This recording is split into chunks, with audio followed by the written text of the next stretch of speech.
Saranggol ay lilipad sa kahel na kalangitan. Paalam na nga ba sa ating nakaraan? Ngunit saan man tayo hiba ng mamihan?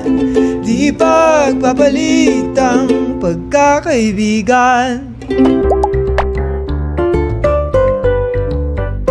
Hi mga kapuso, ako si Coach Miguel. Ako naman si Coach Paolo. And together kami ang Coach Ben Ben and and Ben. Ben. At ini-invite namin kayong manood ng The Voice Kids. Honestly, sobrang surprised kami. Ang una naming tanong is, deserve na ba namin maging coach dito sa The Voice Kids? Pero ano siya eh, it was yung type na kumbaga answer mo yung call, bibigyan mo na lang yung best mo, and then titiwala ka na lang na may purpose kung ba't ka nandito. Yun yung mindset namin dito. Siyempre, proud and happy din yung bandmates namin.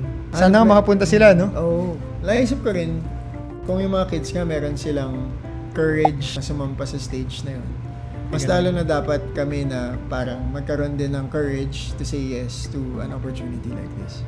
Kwentuhan, honestly. Kasi feeling namin, marami kaming matututunan sa kanila. Marami kaming masishare mula sa experience namin. Masaya lang sila kasama. Ngayon pa lang, may friendship na nabubuo eh. So, let's see where that goes. Please follow GMA Integrated News on all social media platforms. Saranggol ay